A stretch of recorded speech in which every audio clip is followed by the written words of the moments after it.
This is Short-Term Rental Management, the show that is all about short-term rental property management with your host, yours truly, Luke Carl. This episode of the Short Term Show is brought to you by the Short Term Shop. If you're interested in buying a short-term rental in one of the top vacation markets in America, just go to theshorttermshop.com and click Get Connected with an Agent. If you purchase a home with the shop, you'll have access to all of our client-only benefits, such as training on how to manage your short-term rental. So we'll teach you everything you need to know, from how to set up your Airbnb and Vrbo listings to how to use the property management software that you'll need to streamline your business, all the way down to helping you source your local boots on the ground like cleaners, handy people, etc. We've taught thousands of people just like you how to buy and manage their vacation homes from anywhere in the world.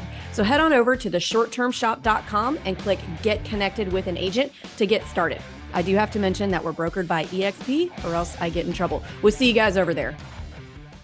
All right, welcome to Short-Term Rental Management with Cash Flow Carl, long hair Luke, and I am today I have a great panel of two professional managers. So it's appropriate that you guys, you came to the right show, you know. So you guys are, we're going to talk mostly today about third-party property management because that's what you guys do. And I know you have your own properties as well. So without further ado, I'll turn it over to Dave first because I've met you in real life before.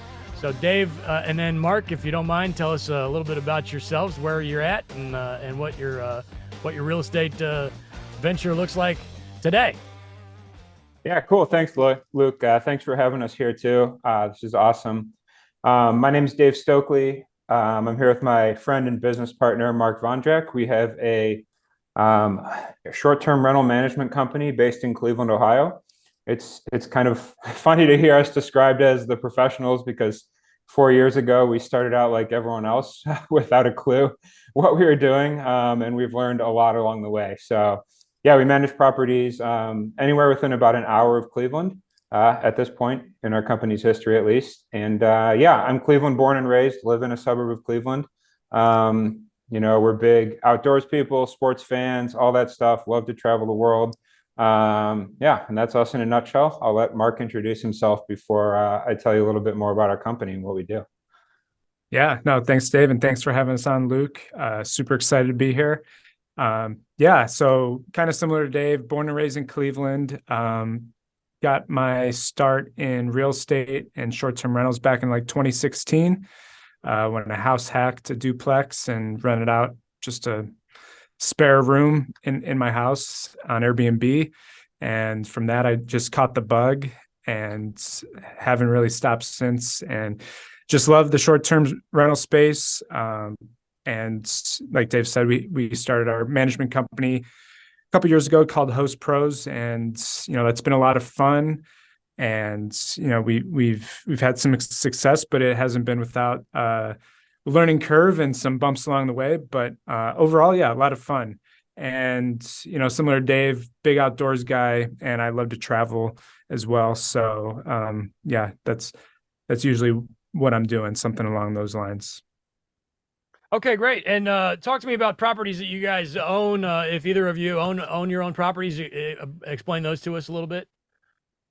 Yeah, so Mark and I own 3 properties jointly. So we own a 4-unit building and a 3-unit building in the suburbs. We've recently converted the last of those units to short-term rentals. So they're now exclusively short-term rentals. And then we own another large 5-bedroom single-family home out in Geneva, Ohio, which is about an hour west. Big vacation market out there in the summer, super seasonal, unlike the urban Cleveland market. But big vacation market on the lake. There's also about 20 wineries out there in a 5-mile stretch. And there's also an Olympic training facility that brings in a lot of friends and athletes and stuff like that. So 3 properties together. I also own a 3-unit building and a single-family home in the suburbs. Single-family homes in Airbnb or short-term rental. And one of the 3 units in my 3-family is also short-term rental. And Mark has a couple properties too that he can tell you about. Yep. Yeah. I also own a duplex myself. And most recently, I bought a kind of unique property. They're two single family homes on the same lot, and currently right now renting both of those out. But in the near future, in about 4 months or so, my fiance and I will move into one of those houses, and we'll continue renting out the smaller of the two, which is like kind of a guest cottage type, and we'll continue renting that out short term. Kind of house hacking, but without having to share walls with other people. So that was kind of attractive to us, and excited for that. So, Oh, that sounds cool. That sounds really cool. So, what did you guys do before you got into real estate? I am a retired lawyer who has also worked in nonprofit fundraising for a while. So that was my pre-real estate job, and actually, I still do that during the day sometime. Mark runs our company day to day, so I'll let him tell you a little bit more about that. I try to stay out of the way. Yeah, what did you do, in the real world, and then when was it time to transition? Yeah, so I worked for a manufacturing company here in Cleveland, just managing warehouse operations. I did that for about 8 years, and there was a time a couple years back. So I left that job in 2019, but for a while I was kind of thinking about transitioning to a different kind of life stage, I guess. It was my first job out of college. I was in my late 20s, early 30s still, and, wasn't settled down yet or anything. So, I had just bought, my own property as well. Dave and I had bought one or two at that time. And in February 2019, I quit my job and traveled through Central and South America for about 9 months. And that decision for me was about probably a year and a half in the making. Just getting the courage to make the leap and do it. But once I did it, I definitely don't regret it. And I was lucky enough to be able to have some income coming in from the couple properties we owned together, as well as the properties I owned. That I wasn't completely destitute after almost a year without working and traveling. So, during that time, 2019, while I was traveling, Dave and I were building up our business, the management business. So it's kind of cool to be able to, still be remotely working, enjoying life out on the road. But, at the same time, we're kind of putting the pieces together to build our company. And I think I left in February, came back in early December. And in that time, when I left, we literally had just signed our first client like a week or two before I left.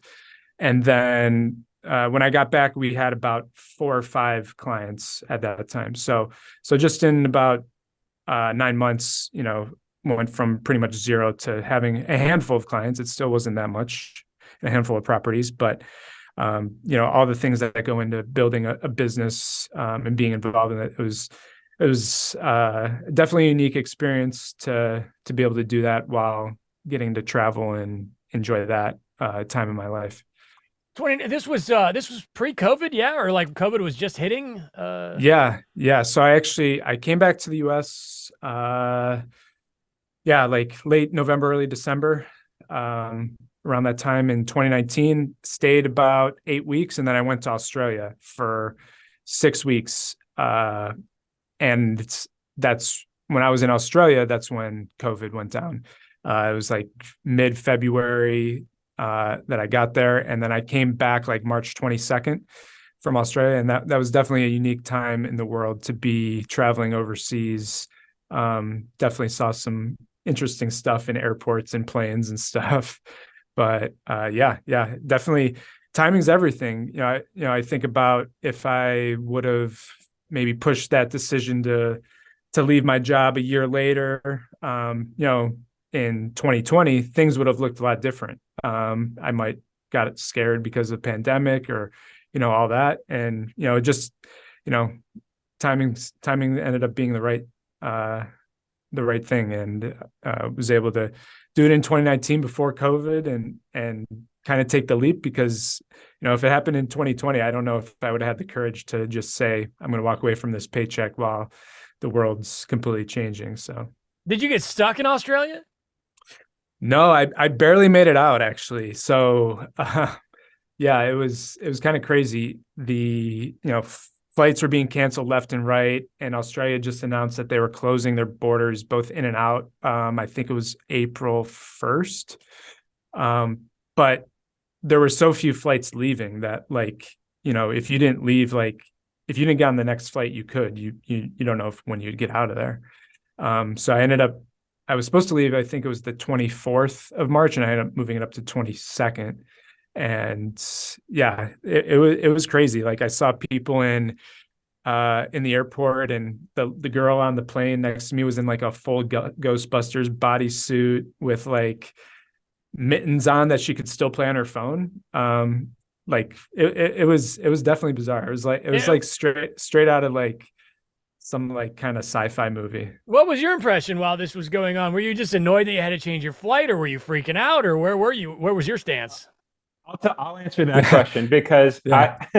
I remember on like March 2nd or 3rd, first week of March, I texted Mark and I said, man, this COVID thing like seems like it's blowing up and could be an issue. And he's like, oh no, nobody cares about it over here. No one's even talking about it. Like, I think it's just people overreacting, and like it's not going to be an issue. It'll be gone in a week.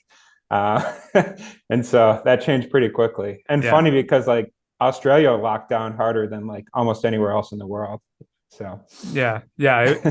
When Dave messaged me about COVID, like at that time, I was like totally blind to it, because I was just, enjoying the sunny Australia and the time there, and, not really paying attention to any news. And yeah, I was way off on that. But and then, yeah, and leaving Australia and coming to the US was definitely weird. Just there, leaving there and then coming here.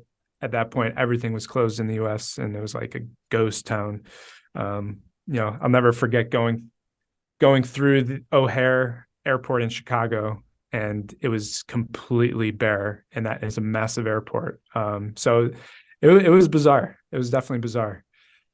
Yeah, you would have been stuck there for a while, probably. Yeah, I mean, a year probably. Yeah, which might not have been that bad, other than Yeah. having to find a job and things like. How would that even work? I don't know. Hey guys, I'm stuck here. You're gonna have to give me a job, and I don't have papers. That's it's another thing. Yeah. Man, what a mess it was, right? So Yes. Crazy. yeah. And how do you guys know each other? We met through a local young professionals networking group. Right around the time we both bought our first investment properties, we met up and just started talking and realized we both had the same investment goals. This is kind of the origin story of our company too. But we met in 2015, I think. We both just purchased our first investment properties, and we decided to purchase a property together.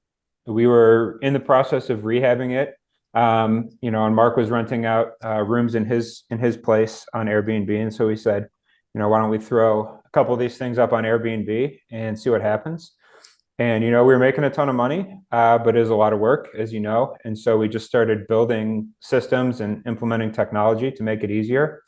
And got to the point after about a year where we were like, hey, we've got a service here that we could offer to other people as a company, as a management service. And it's kind of how we got started. And we started offering that service in January 2019. And the rest is history. So with these duplexes and the triplexes, I guess, because, and don't take this the wrong way, because I'm a huge long-term rental fan. I have way more long-term rentals than I do short-term, but why not long-term? Just why not, I guess? Well, we started out with a mix, and we've slowly been transitioning them all to short term. And for us, it makes sense from a financial perspective, because we already have the systems We already have the employees in place that manage these things on a day-to-day basis. So it's super easy for us to plug one of these units into our system and nothing really changes. When I'm running numbers for potential clients, I don't see these multifamily smaller apartments making sense for them. Because the margin's just not there when you factor in the cost of furnishing and the cost of our management services and stuff like that. So if you're willing to self-manage, I think it's good. But if you're not, it doesn't make sense, at least in the Cleveland market. So to answer your question directly, why not long-term? Because we can make more money on short-term, and we have the systems where it's easy to do.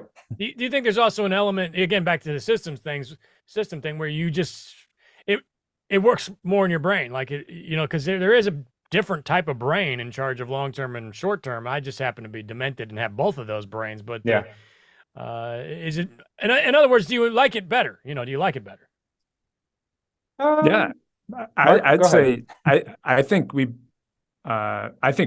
I think we definitely gravitate to that space. As Dave mentioned, we have the system set up. I think it takes a little bit of a crazy person to want to own/manage 50, 60 Airbnbs. And for whatever reason, we're geared that way. Can't really say why, but I think we just kind of caught the bug a couple of years ago, and realized how fun of a space this can be, and how exciting it can be. For example, Dave talked about some of the properties. We do some different types of themes and amenities and stuff at places like we have a place that's a game room with arcade games and stuff like that. It's actually a place that Dave owns himself, but we run it through our systems and stuff. Those are things that you're not doing on a long-term rental. You're just pretty much putting a tenant in and hoping you never hear from them again and that they pay rent. So I think just it kind of can be a creative space in a way, and I think it's a way we find an outlet to let our creative energy go, and it can be fun, and we've had a lot of fun doing it. And even from the design and furnishing and running numbers, and it's just a little different game than your long-term rentals, and we've gravitated towards that side of it. Yeah, I agree. I was a musician my whole life. I guess I still am, even though I haven't played in a long time. And you grow up and eventually kind of have to not be on the stage in a stinky bar anymore. And it is a creative outlet with these short terms, and it's the same part of the brain that I was using when I was playing drums, really, for the most part, I would imagine. But so you came about this honestly, really. You said, I'm going to get into real estate, bought a house or two, and then decided that short term was the way to go, and just grew it from there. Yeah, we kind of stumbled into it. We got lucky. We were in the right place at the right time, and like no one was managing short-term rentals for other people in 2019, at least in Cleveland. I'm sure they were in California and maybe the Smokies and Florida and places like that, but no one was doing what we were doing in Cleveland at the time. And even back in 2019, property was still super affordable in Cleveland, still is here. So I think just a case of right place, right time for us. Let's talk about Cleveland, the regulations and such. Do you have trouble with your neighbors? What are the regulations as far as the cities and the counties that you're operating in? Well, your timing for that question is very interesting because City Council is taking a very close look at this right now in the city of Cleveland. If we zoom out for a minute, the Cleveland is located in Cuyahoga County. Cuyahoga County has probably 55 different municipalities that all have their different regulations, right? So it's already kind of a mess from that perspective. You have to know the rules in 55 different places. I honestly don't even know them all because we don't operate in all of them. But I would say problems with neighbors for us have been basically a non-issue because we screen our guests very closely. We have some measures in place to prevent stuff like that from happening. But there have been some high-profile incidents in the city of Cleveland that is causing city council to take a closer look at these things. So, we've been in contact with the councilman who's leading this effort, having some conversations and stuff like that, and hopefully pushing it in the direction where, they still allow short-term rentals. And, I would say that we are not, as hosts, and as a group of hosts that we work with in Cleveland, we're not opposed to some sort of regulation that helps us weed out those bad hosts that give us a bad name, right? But, so we're hoping that Cleveland settles on something that's pretty reasonable. But for us, we typically don't allow locals to book our places. We have two-night minimums on all of our places. And we're pretty explicit with people that we don't allow parties and stuff like that. And so that, solves 99.9% of all of our problems. If you want to buy a short-term rental in one of the best vacation markets in America, you're looking for the Short-Term Shop. They are the experts in the vacation rental space. Their team of realtors are fantastic. And if you use the Short-Term Shop to buy your home, you'll have access to free classes with me to teach you how to get your property up and running. Join us at theshorttermshop.com, brokered by EXP. Yeah, and you just got to overstate the obvious. It's the same thing with long-term. Again, I don't know why I keep coming back to long-term today, but if you're not screening your tenants and doing credit checks and finding out if they've got any bankruptcies, you're going to end up with a terrible tenant. And it's the exact same thing in short-term. It's just done through a different process. And basically just asking them questions and laying down the law and saying, hey, if you bring more than the people that are on your reservation, we're going to have a problem here and things like that. So how did you, let's get into the nuts and bolts. Like when you first started, were you, I guess let's start with Airbnb versus Vrbo. How are you marketing these properties? Are you doing it on your own website? Is it on Airbnb? How are you doing it? Yeah, so we're 99% Airbnb. And that's something that we're evolving, right now, adding places on Vrbo. Ironically, in Cleveland itself, Vrbo is not very widely used. It is dominated by Airbnb in the Cleveland area market, or Cleveland urban market. Where Vrbo becomes more appealing and more commonly used is, as Dave mentioned, we own a place in Geneva, Ohio, which is a more vacation type place. So in that area, Vrbo is much more common. And, we own the one there and also manage about 4 others that, we're going to have on Vrbo as well. The direct booking thing has always been a kind of a conundrum for us. We've talked about it probably for 3 years, whether we should go with direct bookings. And up until pretty recently, we were pretty cool not doing that, just because we felt that the effort and, everything, a lot of hosts will say, well, I'm paying Airbnb 3% and, I don't have control and all this, which is fair. However, 3% to me that's essentially your payment processing, which Airbnb does for you. So if you did direct bookings yourself, you have to pay payment processing. It doesn't also include the customer support, the host support they give you, the insurance they give you and all that, which is valuable. That said, we've seen recently there's been some cases where it would be advantageous to have a direct booking platform, particularly just because, there's been some cases where Airbnb has not been very friendly to us as hosts, and which has been surprising considering we have so many listings on there. So we feel just as a diversification that, it does make sense to start, marketing some direct bookings, and we are looking at options for that. It is not a major part of our business at this moment, but I think over the throughout this year and going in the future, it'll become a bigger portion of it. I like the model. I mean, if Airbnb is working for you, why not? So, speaking of the 3%, how's the payment structure work? How much are you charging me as an owner?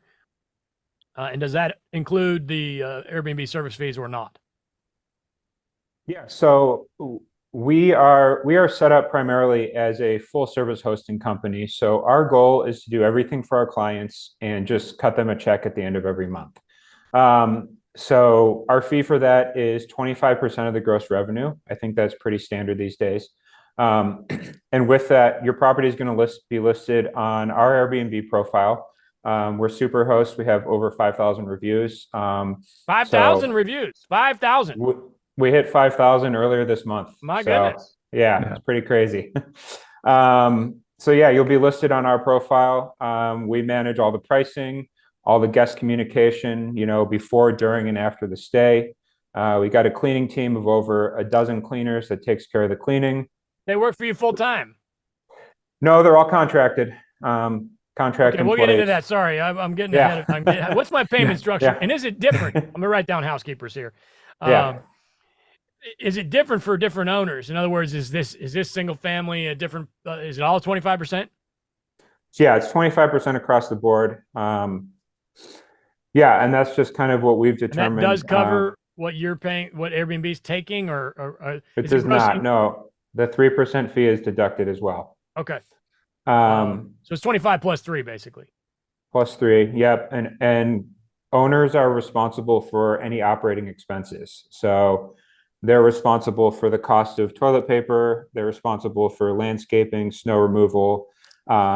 We coordinate all that. We do all that, but it is an additional cost to our owners. So, when the toilet paper is running out, our cleaner lets us know. We order it. We ship it to the house. We unpack it.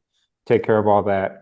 We coordinate landscaping, snow removal, preventative maintenance, responsive maintenance, all that stuff. But any of those expenses are going to be billed back to the owner as an operating expense. You mentioned some issues with Airbnb. I hate to get into that in case somebody's listening and decides to boot all of us. But you have, can you give us a little bit of a story or two? Mark can do it. Let's keep it high level. So yeah, sure. Yeah. Essentially, the story was we had an issue with a guest. Hold on. I'm sorry. You're implying that this is just really one or two stories. It's not a big whole backlog of junk. Yeah. Isolated incidents. Okay, go ahead. Sorry. Yeah. So long story short, the guest caused some issues at the property where the neighbors ended up calling the police. Police came, police left. That was really the end of the story. About a week after that, we got a message from Airbnb that our listing had been suspended for 30 days. Just one of them, or the whole profile? Just this one listing where this happened. So, this is one of our nicer properties. It's a big 5-bedroom house. How much would this house cost? The cost? My guess is this house would sell for $400,000 to $500,000. Okay, today. nice house. Which in We don't Cleveland, we don't own it though. Yeah, Very Cleveland, nice house, that's though. a lot. Yeah, Cleveland, that's pretty up. I'm from Omaha. Yes. Yeah. So big Midwestern city. Yeah, that's a nice house. It is. So we get this message. It was out of the blue too. Nobody from Airbnb had contacted us, before saying, hey, we're looking into this. It was just like, hey, your listing is suspended for 30 days. There's nothing you can do about it. We're not changing our decision. And basically that's it. So, that was a little wake up call for us. We're like, whoa, and mind you, we as the host did nothing wrong. It was, and when we ended up talking to our Airbnb market manager, which a little tip for hosts out there, if you do have a market manager, definitely connect with them. So most markets have somebody that works for Airbnb that's in charge of your region, and they're there to help you. And they're there to help you drive revenue and get bookings and navigate issues. So, while this wasn't something she was able to fix, she was able to get some more information. And pretty much what it came down to is since a neighbor called the police and the police came, that they wanted to kind of smooth over the issue with any potential upset neighbors and just calm the property down for 30 days. And, you know, I do understand like that kind of PR move. Like, at the same time, you know, we were punished as hosts for something that was totally out of our control, as well as now, you know, this is a property that hosts a lot of people coming, you know, here in Cleveland, we have the Cleveland Clinic. This is a handicap accessible, fully accessible place that, you know, 90% of people that say are coming for clinic surgeries, operations, whatnot. And it's one of the, you know, the best places you could stay if you're coming for something like this. And now you're also taking this property off the market for those people that need it. And, you know, that was definitely disappointing. So, you know, that's kind of what reignited some talks about maybe we should do some more direct bookings, just because you never know what can happen. I mean, Airbnb, they are the top dog. They control the narrative, and they can take your listing down if they feel it's not if it's not supporting their platform and putting, you know, I guess putting their name in the right vein in everyone's mind. So, you know, because of that got us thinking, you know, maybe we should at least have our bases covered, you know, in case other stuff happens. Hopefully that's the only time it happens, but at least we have other options where we're not just shut down for 30 days. How did the owner take it? She's actually pretty cool about it. Yeah. I think she understood. Yeah. I think she appreciated that we managed the whole situation for her. At this, you know, we were able to fill some nights on her calendar because of kind of the funnel of people we have coming.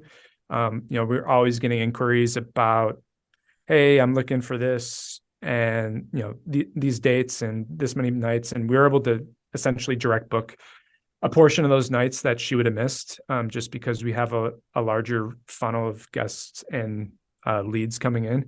So, you know, it wasn't like she was totally dry for the month. But, you know, yeah, it was just kind of an eye-opening thing that, you know, Airbnb could delist you. That's fully in the possibilities of things that can happen when you're, you know, on their platform. So yeah, it is just a little bit sad, honestly, to hear the story, because you guys seems to be very honest gentlemen, and that could happen in a long term. I mean, you know, you can call the cops on your long-term neighbor anytime, and doesn't mean you can't keep renting that house, you know? It's a sticky situation. I get it. But at the end of the day, if anybody's listening, we love Airbnb. We love you. We love you. And thank you for changing our lives. We love you. But okay, cool. So at this point, we're starting to roll a little bit here. We're starting to get a few properties. How are you finding these? You're calling them clients, owners. How are you finding them? Yeah, clients, you know, a lot of them, well, up until basically today, most of them just come in through our website, or, you know, I met a ton of our original clients and even some of our current clients through Bigger Pockets. So as you know, I'm pretty active in those Bigger Pockets forums, just trying to answer questions, provide value to people, especially when they ask about Cleveland, but really anything short-term rental related. I'm trying to add value in those forums, and a lot of people just message me and say, either, you know, hey, I've got this house in Cleveland, or I'm thinking about investing in Cleveland. Can you help me with that? So, and then we built a new website about a year ago, I don't know, maybe 6 months ago. That's been a good driver of leads for us as well. I think if you Google, I don't know, Cleveland Airbnb host or something, we're probably the first search result on that website. So that's where our clients are coming from. We actually just sent out a targeted mailing to about 1,400 houses along the lake that we would like to manage. So I will add some context there. We've really been shifting. When we first started, we would manage anything, right? Because we were just trying to start a company. So, you know, if you had a third floor apartment and a triplex, we'd take it, right? Didn't matter. We've really shifted away from that now, and we're focused on higher end single family homes and specifically on more vacation-y destinations, right? So there's a national park that most people don't know about 30 miles outside of Cleveland. So we're big on that market. And then we're big on that Geneva on the Lake wine country market. So we sent out 1,400 mailers last week. I got first two calls for that on the 10-minute drive from my house to this office. So those look like they're going to pay off pretty quickly for us too. 2 out of 1,400, I'd say that's pretty good, and you might get some more. If we get one, it pays for itself. So it's all good. Yeah, that's wonderful. Okay, cool. What management software are we using to handle these properties? So we use Guesty for hosts as property management software. We actually, that was almost since day one, I think we were using that. And, you know, it's really helpful for automation of all your messages, keeping your calendars straight. You know, you manage all your pricing in there. At least, you know, you input your pricing and connect it we use Wheelhouse and AirDNA for the pricing itself. And then on the cleaning side and our maintenance side, we use Properly.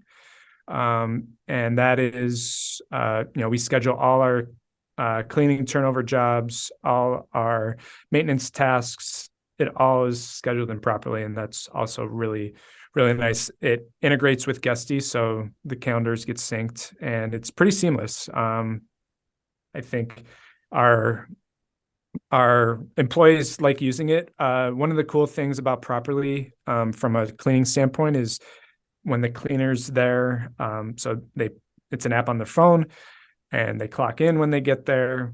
It keeps track of their time, but also you create a checklist, and they're prompted to take certain pictures of certain things while they're doing the cleaning. So take a picture of the made bed, take a picture of the fridge empty, take a picture of the living room, take a picture, anything you think is important to have documented, not only for, you know, to make sure it's clean and done, but also, you know, if a guest says, hey, I can't find the TV remote, you know, and okay, we took a picture of this, of the living room where our TV remote is supposed to be on the coffee table. And okay, I can see when Karen did the clean yesterday that it was there. So, okay, something happened, or I could see it wasn't there and it was gone way before that. So, you know, it's really useful for keeping track of things.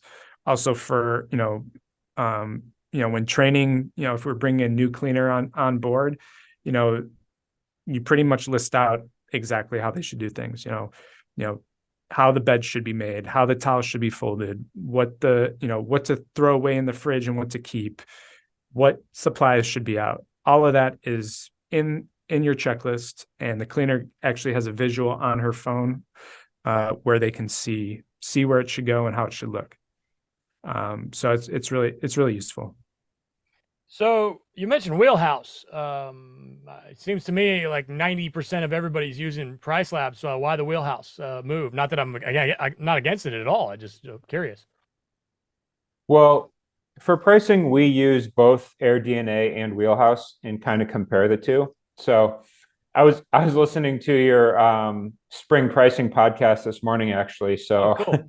You're probably going to be surprised to hear that we actually do pricing for all 60 of our listings manually. And so I am going through there aspirationally. Yeah, you're blowing my mind a little bit. Hold on a second.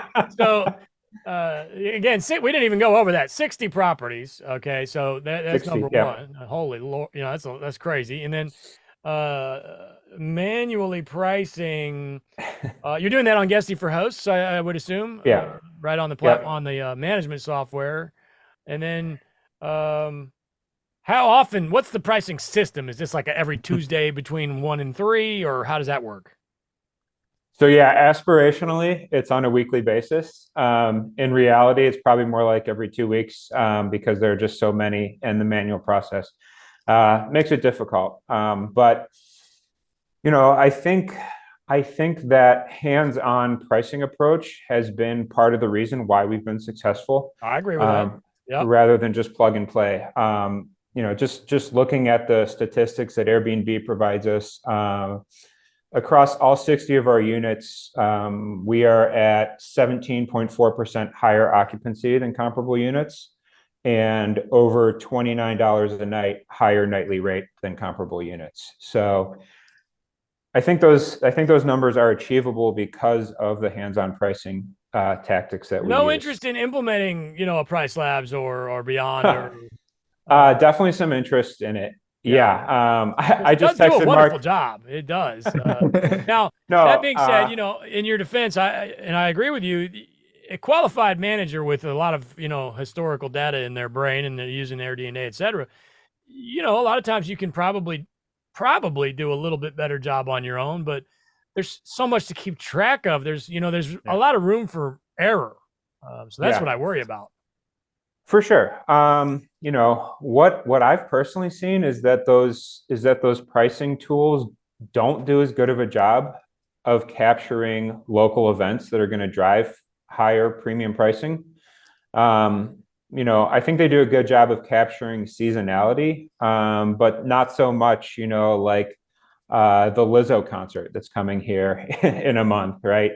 I look at the calendar, at least in Wheelhouse and AirDNA, and I don't see much movement on that, but I know that I can charge probably a 10 to 20% premium on that night, for units that are downtown, walkable to the arena and stuff like that. Things like that. So, and just tweaking. If I'm a week out and that was my next question. I'm sorry. How far in advance are you booking? Is it only like the next 3 or 4 weeks? So that makes the pricing a little less difficult because you're not having to go all the way to next November, or how does that work? So, it's funny. All these questions are super timely. I guess we've had a lot of change in our business recently. Our average lead time is 24 days. Our average booking is 4 days. We are in the middle of a process of transitioning from 90-day advanced calendars to 365-day advanced calendars. The reason for that being, like Mark said, we've been talking a lot to our representative from Airbnb, who told us that their algorithm looks at your availability based on a 365-day calendar. And so she told us that while all of our places are doing really well and outperforming, they could do even better if we open up the calendar for 365 days. So we've been talking to our clients about this, working on it. Like you said, it's a tough thing because you've got to be thinking about events that could be happening a year from now, that aren't even scheduled yet, right? So when the Browns are in town on the weekend, our places, we can charge a 50% premium, but we don't even have the schedule for that. So the way we're dealing with that is basically setting those prices extremely high for those, for 6 months plus down the road. And, they're rates that we know we're not going to get, but the point is not to book them. The point is to open up the calendar and feed that algorithm so our properties rank better. Interesting, because what you're saying is if I'm available for the next 365 days, in other words, what they're concerned with is your booking percentage of booked, right? So if I open way in advance for a year, I'm only like 8% booked, or 12. I'm making that number up. But if I'm only available for the next 30, 60 days, then I'm more like 70% booked.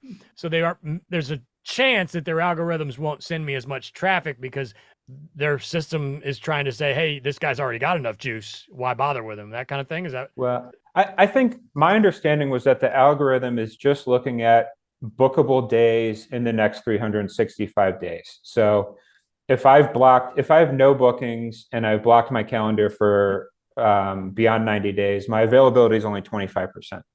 But if I open it, it's 100%. And so I don't think they're necessarily looking at, I'm sure they do. I'm sure that's another factor in their algorithm, is like, how many bookings are you getting? But This factor seems to be what is the general availability of the place. So, and it, if you, I think from Airbnb standpoint, it makes sense that they would want to feed traffic to the people who have more availability, because those are people that they feel like, okay, you guys are supporting our business. You guys are putting your calendars open. Like, we want to get you bookings because that helps us. So maybe we'll rank you a little higher because you have more availability. A lot like there's a lot of theories on Airbnb's logarithms. So, I think, nobody knows for sure, but this was direct feedback from our market manager, and we had no idea. We were shocked. We're like, really? And part of the reason why we hadn't done it prior to that, open the calendar longer, is part of it is because of what you mentioned with managing pricing that far in advance. Like, we were like, hey, we get most of our bookings in 3 months anyway, within 3 months. Why open the calendar longer, farther out?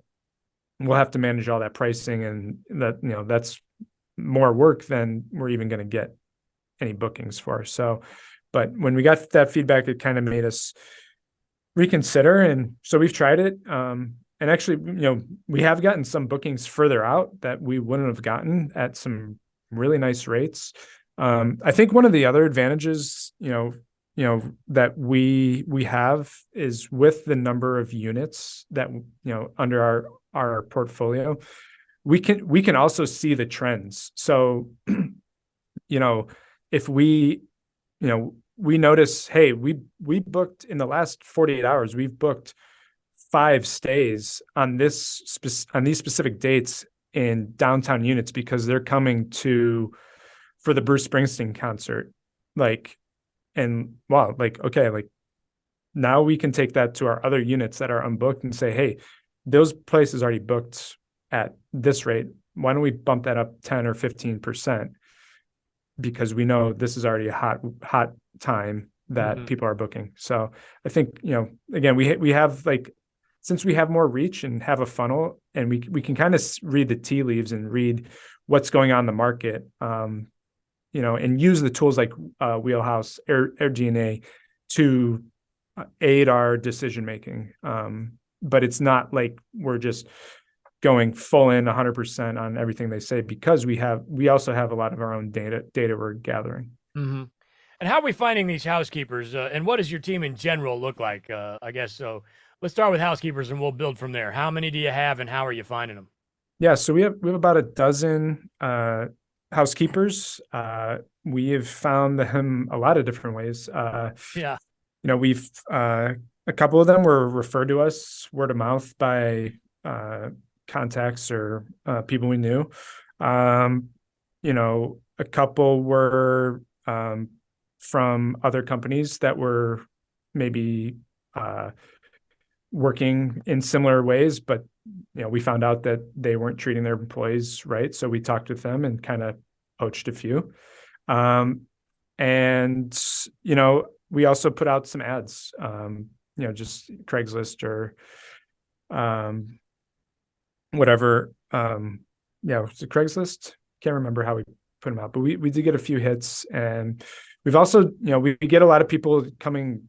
A lot of people will reach out to us, like on Airbnb, for example. And we did get a couple cleaners through that way. We're like, hey, they message you, and they're not supposed to do this because they'll get kicked off the platform pretty quick. But hey, I clean, I'm looking for a job, here's my contact information. And, so yeah, kind of any which way we can find people,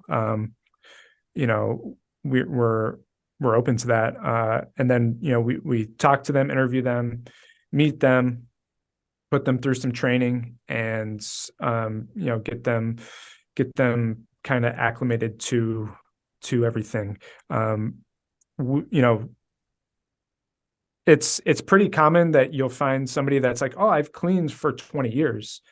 And you talk to them and like, yeah, I do, single family houses, residential, and that's a totally different type of job, really.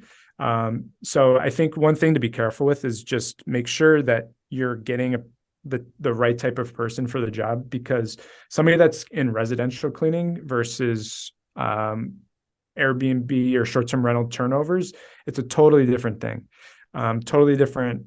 I mean, for one thing, pays a lot different. And also just the expectations. You don't have to totally get on the ceiling and wipe the ceiling down every single time. Like you're doing a turnover, it's supposed to be clean, you're sanitizing everything, but you don't have to go crazy and spend 15 hours doing a 2-bedroom apartment. Right. What's the rest of the team look like? Do you have any assistants or virtual assistants or any full-time employees or anything else like that? Yeah. So we have 4 other full-time employees in addition to Dave and I. So we have a cleaning manager. We have a who obviously manages the cleaners and kind of coordinates their schedules. She's like their mode of contact. Anything they need, she's there to help. Recently, we just promoted who was our cleaning manager to what is our QC manager, quality control. And she is in charge of really making sure that all the properties are as they should be in terms of, was the cleaning done properly? Is the furnishing up to standard? Does anything need fixed? Is this up to our quality standards? And over 60 properties, that's a big job. So we thought it was appropriate to actually make that, instead of having that be the cleaning manager, to actually make a new position and have that person focus strictly on quality control. Yeah, her goal is to get into every single property at least once a quarter and go through our furnishing checklist, make sure everything's there, everything's working properly, everything's up to our standards, stuff like that. Okay, cool. Housekeeper manager, and what else? Who else? Quality. Guest experience. So we have a guest experience associate who's in charge of taking care of guests. Her job description is just making sure the guests are happy. So she handles all communication with guests. And if they need anything, she's taking care of it. We like to do little goodies, little nice things. Like if somebody's coming in for an anniversary or a graduation, whatever, putting a bottle of wine or a box of chocolates or, a little nice gift. We don't do that on every stay, but those are like nice additions that the guest experience associate is in charge of providing. Okay, wonderful. And I think I missed that. Housekeeper and quality control, 2 different people. 2 different people, yeah. And so who's number 4? Our repairs and maintenance coordinator. Okay. So he is in charge of coordinating repairs and maintenance. Anything that breaks, needs taken care of, he's on it. He's not necessarily doing all the work, although he will go out and fix things if it's under his wheelhouse. But if it's something above his level of expertise, he's got a handful of contractors at his disposal, which he has, he's in charge of maintaining. So he's in charge of finding a snow removal person. He's in charge of finding landscapers, and he's in charge of coordinating all of that. Same with electricians, plumbers, just general handymen, all of it. So he's not only just like coordinating, like, hey, Travis, can you go fix this toilet here today? He's also in charge of finding people that can help the team. So who handles guest communication? Is it one of you 2 or? That's our guest experience person. She handles all the messaging. Yeah, she does all the messaging on her, on her off days. I do cover her.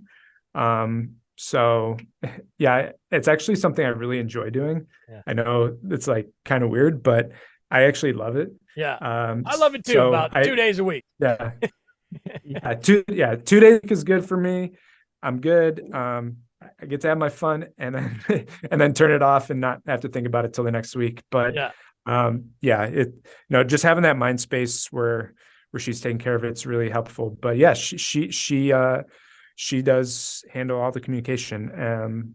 And That's then exactly what I do. I have a full-time yeah. person that does the guest communication, and then I do it sort of. I have another guy that can, that does it as Mhm. well. But when she's not working, which today is one of those days, I kind of step in and I really feel like it's a nice refresh, like to make sure that my company is running the way it should, because I feel that I'm running a property management company, even though they're just all my own properties. It's the same thing and not at as large of a scale as you guys, but those 2 days, I'm like, oh, this needed to be caught up on or something like that. Stuff that she might not even know or think to mention to me. So Yeah, that's basically absolutely. exactly how I do it. Now what about reviews? All right, so this is a huge deal. At least I'm like, man, how are they handling? You've got 5,000 reviews, man. I mean, so what's the review system? Is that that's what I do. I'll do once a week. I sit down with my whole team. We go through everybody that stayed. What's their review going to be? What do we think they're going to give me? So what's your system there for the reviews? Yeah, so reviews fall on the guest experience person's plate primarily. So the person that's communicating with the guests leaves the reviews. Our system is basically to review the messages with the guest, review the cleaning report from after the guest has left. And if there are no issues with either of those, then we leave a pretty brief 5-star review that just says, Luke was a great guest and we'd love to have him back again. Um, you know, most of our guests are awesome guests. On the Facebook forums and stuff, I see people who are like afraid to leave bad reviews for guests, stuff like that. I am absolutely against that. My personal philosophy is that as hosts, we have a responsibility to other hosts in the community to leave honest reviews for guests, just like guests do for us. And so we do not hesitate to leave a bad review when the situation warrants it. You gave me an example of one that you use, because I know I'm sure you're recycling them a little bit. Do you say this guest wasn't any good, or what do you?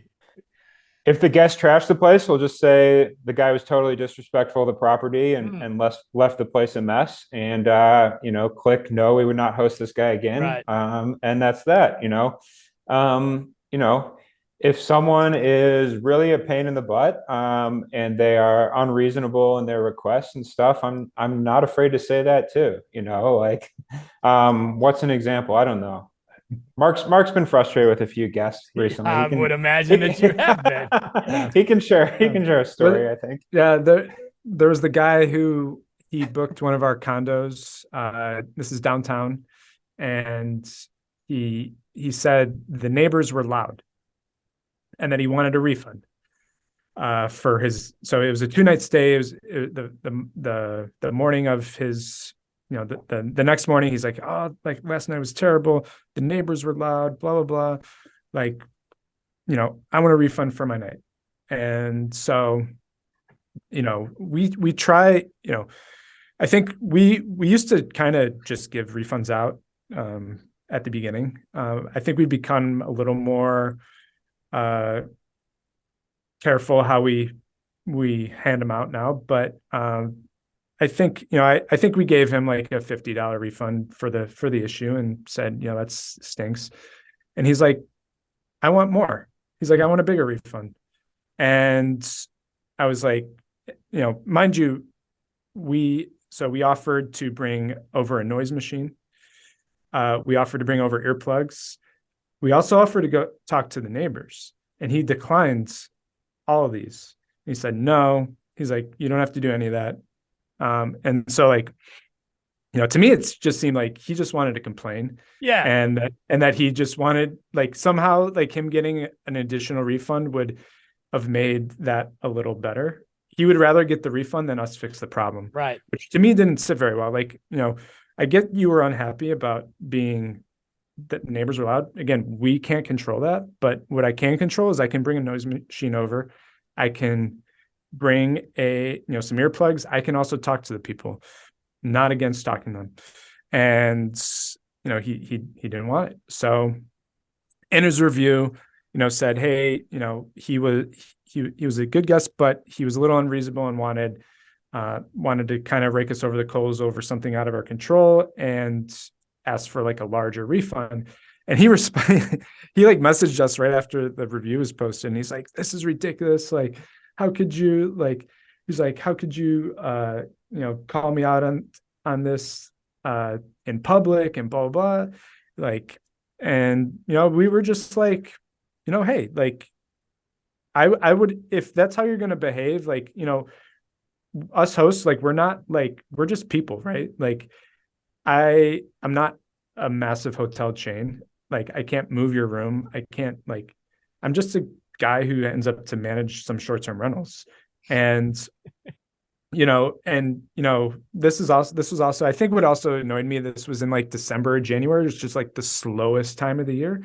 So now, like, you're taking money out of our pocket and, where it's something that's out of our control. And it's also, we're a small local business. Like we tried to fix the problem for you. So, I just said, like, when he responded and he was upset that, in the future, think about how you're communicating with your host, because they're just on the other side. They want to help you, but they also, they're just a person. So, like, you want to be supportive of them and, just be a good person rather than just like, yeah, that money, that refund you didn't have to give me over something that wasn't in your control. You should give me more. You should give me a bigger refund. Like, it just didn't so well with me, I think. And, and that was it. Yeah, no, I agree with you there. I agree. We could go all day about reviews. Yeah. Yeah. But I think Yeah. that was a gentleman that was looking for some cash is what it was, Right. Yeah. Yeah. And I'm sorry, but I'm not going to be your sucker, and you did the Yeah. right thing. You did the right thing. You gave him some money and, but yeah. Okay. Well, listen, can you give me, we're going to wrap it up, because you guys have been fantastic, and on a high note. And, can you give me a recent book that you've read that you have enjoyed? Doesn't have to be recent, but just any book that you've read ever that you enjoyed or recently. Would love to hear it, and because I'm a big book guy and I would probably read it myself. So, okay, man. Yeah, Mark and I are both big book guys too. And I don't know, one book that we've based a lot of what we do on is Traction. Have you read Traction? Gino Wickman or Gino Wickham or something like that. And yeah, so Mark and I are textbook cases out of that. I'm clearly the visionary, and Mark is definitely the integrator. And so I think just that one point and understanding that about ourselves, what our roles are in the company, what we're good at and what we're not good at, has been really transformative for us, I think. I mean, I know what I'm good at. No offense, Mark, but Mark wouldn't be good at what I'm good at. No. Mark is an amazing integrator. He manages the day-to-day operations of our company and our people better than anyone I could imagine, and way better than I could do. Like, and so just that one thing, there's so much knowledge in that book, but just understanding that one thing about us has really, I think, transformed the way we run our business, and it's been huge for us. So that book, one of many hundreds of books I've read that have been awesome. That one stands out for me. Wonderful. Mark, any book recommendations for me? Yeah. We're actually, so our company, we're doing a little book club right now. So it's our second book that we've read as a team. And right now we're doing Extreme Ownership by Jocko Willink and Leif Babin. So if those aren't familiar with it, just kind of two Navy SEALs guys talking about, taking ownership of everything in your world. So as a team, we're reading it and embracing those principles, because, we want kind of like we're in hospitality. So, we have to, we talked about that guy who was upset about the noise, but, anything in our world, we have to take responsibility for. So, how can we make this guest happy, even though they might not be happy? How can we, make our clients happy, the people who own our properties? What are they looking for? How do we make their experience better, their lives better?